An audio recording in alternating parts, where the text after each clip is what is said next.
இன்னைக்கு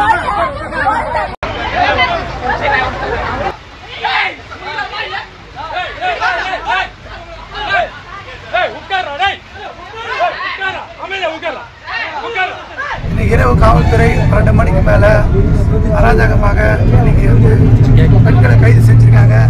எல்லாரும் அடிச்சிருக்காங்க, ரத்த காயம் வந்துருக்கு, பெண்கள் கையை உடைச்சிருக்காங்க, எங்க கை உட்பட உடைக்கிறதுக்கு ட்ரை பண்ணிருக்காங்க, சண்டையை கிழிச்சிருக்காங்க, பெண்களுடைய ஜாக்கெட்டை கிழிச்சிருக்காங்க, சேலையை பிடிச்சி எடுத்திருக்காங்க, மார்பகங்களை கை வச்சு எடுத்திருக்காங்க, ஆண் போலீஸ் பண்ணியிருக்காங்க, ஆண் காவல்துறை உயர் அதிகாரிகள் பண்ணியிருக்காங்க. இது எல்லாமே அங்கே இருக்கக்கூடிய வீடியோஸ்ல இருக்கு.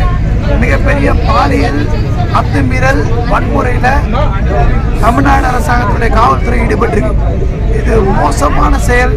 தமிழ்நாட்டு மக்கள் இதுக்கு நீதி வழங்கணும் நான் கேட்குறோம். மாணவர்களே, இளைஞர்களே, நீதிக்கு வாங்க. இந்த தொழிலாளர்களை, ஒடுக்கப்பட்ட தொழிலாளர்கள், அறிஞர்கள், ஆதிதிராவிட மக்களை காப்பாற்றுக்கால இறங்க.